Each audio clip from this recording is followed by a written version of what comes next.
ناظرین السلام علیکم ورحمۃ اللہ وبرکاتہ۔ آؤ قرآن اور نماز سمجھیں، اس کے چوتھے سبق کے لیے ہم آپ کو خوش آمدید کہتے ہیں۔ اس میں ہم آخری آیات سورہ فاتحہ کی سیکھیں گے، کچھ گرامر بھی، اور 6 نئے الفاظ جو قرآن کریم میں 3128 بار آئے ہیں۔ تو کنٹینیو کرتے ہیں ہم۔ اعوذ باللہ من الشیطان الرجیم۔ اہدنا الصراط المستقیم۔ اہدی کا مطلب ہے ہدایت دے۔ اہدی کا مطلب کیا ہے؟ ہدایت دے۔ Very good. نہ ہمیں، اہدی ہدایت دے، نہ ہمیں، یہ دونوں جڑ کر بنے گا اہدنا، ہدایت دے ہمیں۔ ہدایت اردو میں استعمال ہوتا ہے، ہدایہ اور ہدا عربی میں ہے۔ ہدایت دے یعنی راستہ دکھا اور راستہ چلا، دونوں بھی شامل ہیں اس میں، اور دکھانے اور چلانے میں بڑا فرق ہے۔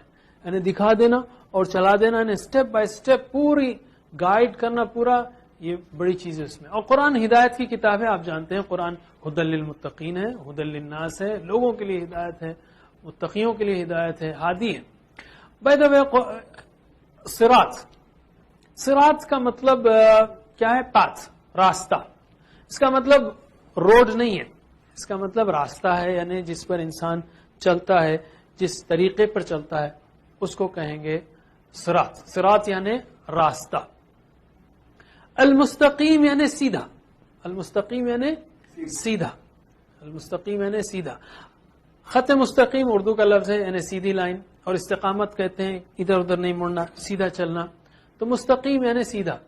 اور ال جو آیا ہے، الصراط المستقیم یا الصراط المستقیم، یہ ال جو سامنے آتا ہے وہ ڈیفینٹ آرٹیکل ہے، جیسے انگلش میں ہم دی کہتے ہیں، یا وہ خاص راستہ، اوکے، وہ خاص راستہ جو مراد ہے۔ بیت یعنی گھر، البیت یعنی دا ہاؤس، یعنی وہ خاص گھر جس کی ہم بات کر رہے ہیں۔ الصراط المستقیم، وہ خاص سیدھا راستہ۔ اہدنا الصراط المستقیم، ہدایت دے ہمیں سیدھے راستے کی۔ ہمارے ذہنوں میں ہدایت کے معاملے میں بڑا کنفیوژن ہے۔ ہم سمجھتے ہیں کہ مسلمان ہونا ہدایت پر ہونا ہے، یہی مطلب ہے ہمارے ذہن میں، اگرچہ کہ وہ پارشیلی صحیح ہے، بہت حد تک صحیح ہے، لیکن مطلب صرف اتنا ہی نہیں ہے۔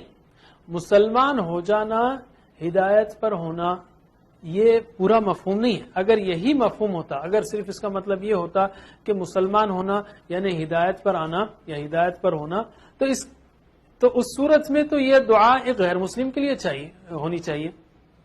بھئی ہم آلریڈی مسلمان ہیں، اگر میرا پیٹ بھرا ہوا ہے تو میں کیوں آپ سے پھر سے کھانا مانگوں؟ اگر میں سیراب ہوں پانی سے تو میں آپ سے پھر کیوں پانی مانگوں؟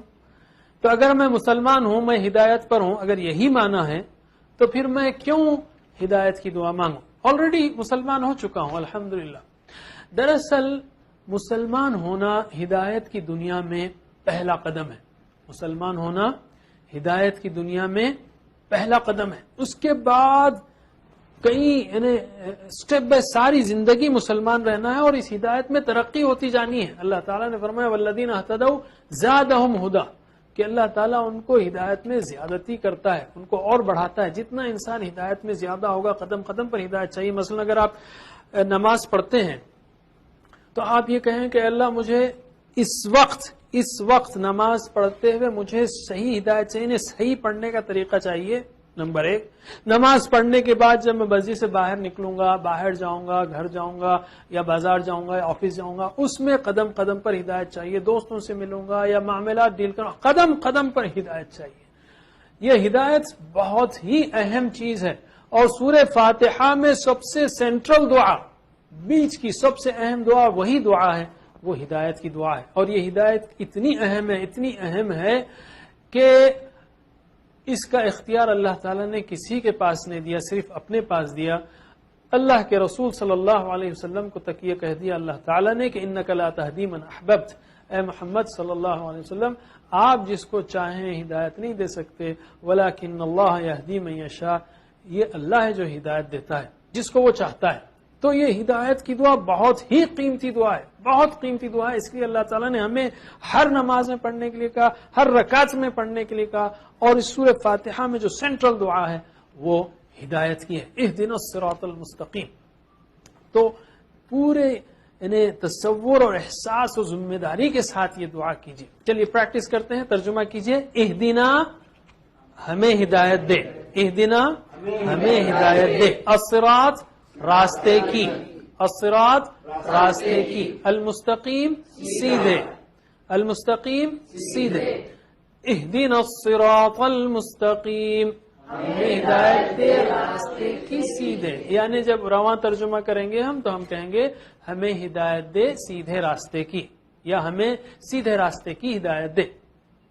ٹھیک ہے. اب ہم یہاں پر ویڈیو میں بہت کم پریکٹس کر رہے ہیں, لیکن جب آپ اپنے آپس میں کلاس کریں گے تو اس کی بار بار پریکٹس کیجیے. صراط الذین انعمت علیہم. صراط یعنی راستہ. ابھی ہم نے سیکھا صراط المستقیم, راستہ سیدھا. تو صراط پھر سے آ رہا ہے اسی صورت میں. صراط یعنی راستہ. الذین ان لوگوں کا, یا وہ لوگ جو. قرآن کریم میں الذین 1080 بار آیا ہے. یاد رکھیے قرآن کریم میں الذین 1080 بار آیا ہے. کیا مطلب ہے؟ ان لوگوں کا یا وہ لوگ جو. الذین یعنی ان لوگوں کا یا وہ لوگ جو. انعمتا. انعمتا یعنی انعام کیا تو نے. انعمتا انعام کیا تو نے, یا تو نے انعام کیا. انعام اور نعمت اسی سے نکلا ہے. انعمتا تو نے انعام کیا. علیہم یہ دو الفاظ سے جوڑ کر بنا ہے. علی یعنی پر, ہم یعنی ان. علیہم ان پر.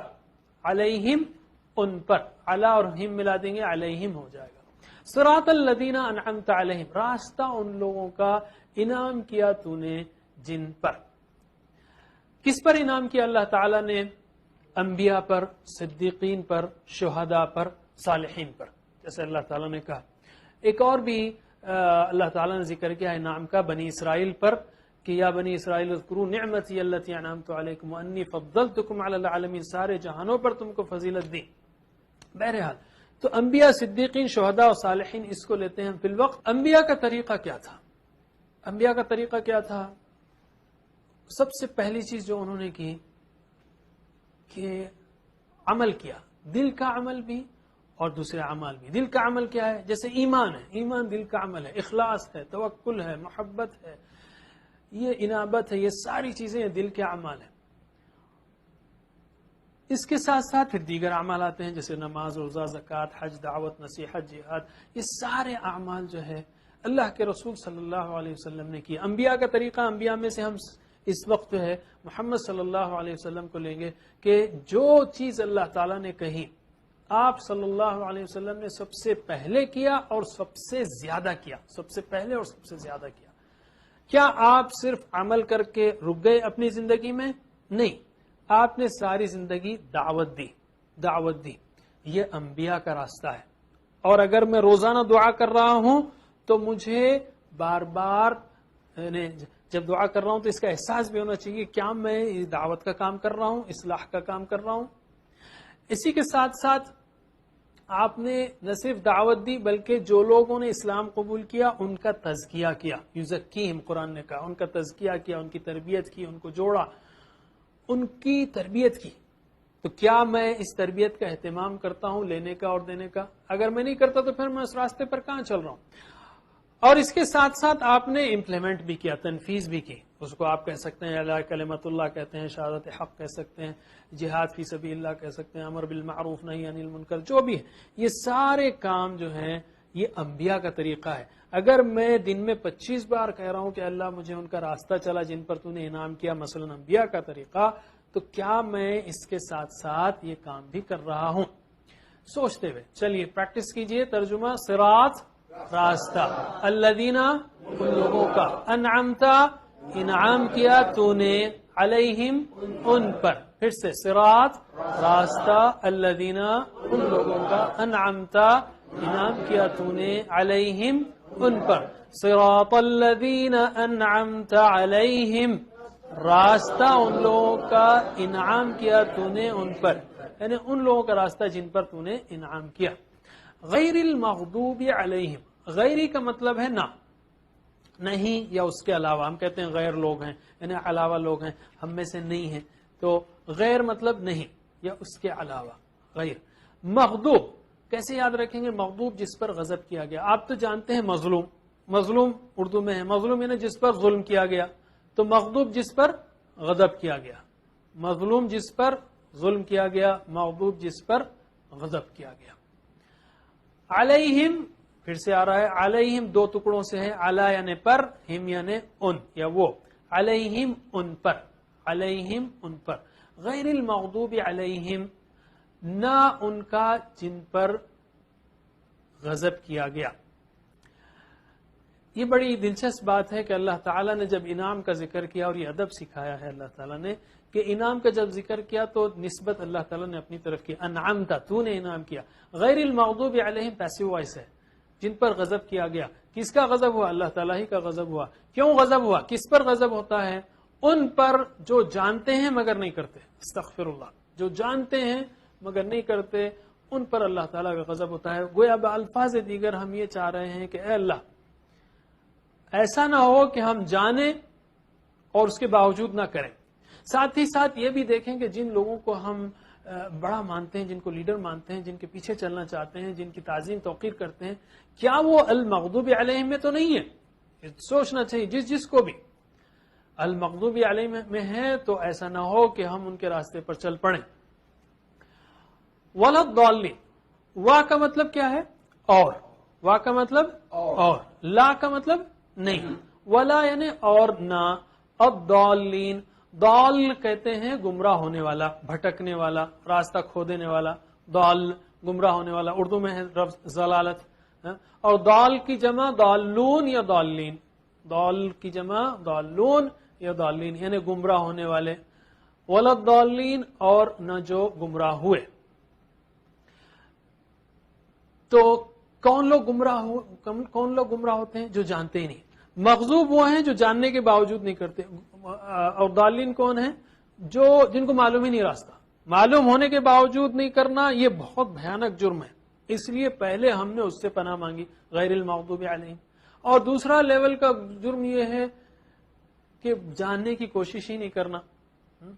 ایسا نہ ہو کہ قرآن ہمارے گھروں میں رہے اور ہم بھٹکتے رہیں، ذلیل ہوتے رہیں۔ کیوں؟ کہ ہم جانتے نہیں کہ سیدھا راستہ کیا ہے، کیوں کہ ہم کھولتے نہیں اس کو، کوشش نہیں کرتے کہ قرآن میں کیا لکھا ہے۔ یہ جب دعا کی ہم نے تو اس کے ساتھ ساتھ احتساب بھی ہو، پلان بھی ہو اور تبلیغ بھی ہو، جیسا کہ ہم آگے اسباق میں دیکھیں گے۔ صرف دعا کرنے سے ہی کام نہیں چلے گا۔ اگر ایک بچہ جو ہے صبح شام صرف دعا کرتا ہے کہ اللہ مجھے کامیاب کر کامیاب کر کامیاب کر، لیکن نہ اسکول جاتا ہے نہ کتاب کھولتا ہے، تو آپ ایسی دعا سے تو ہرگز راضی نہیں ہوں گے۔ تو ہم جب دعا کرتے ہیں تو اس کے ساتھ ساتھ فالو اپ بھی ہونا چاہیے۔ چلیے پریکٹس کیجئے۔ غیری نہ، المغضوب غضب کیا گیا، علیہم ان پر، ولا اور نہ، الضالین جو گمراہ ہوئے۔ پھر سے غیری نہ، المغضوب غضب کیا گیا، علیہم ولا اور نہ، الضالین جو گمراہ ہوئے۔ پورا ترجمہ کیجئے۔ غیر المغضوب علیہم ولا الضالین، نہ غضب کیا گیا ان پر اور نہ جو گمراہ ہوئے۔ اسی پر ہم انشاءاللہ ایک بریک لیتے ہیں ناظرین، انشاءاللہ بریک کے بعد حاضر ہوں گے۔ السلام علیکم ورحمۃ اللہ وبرکاتہ۔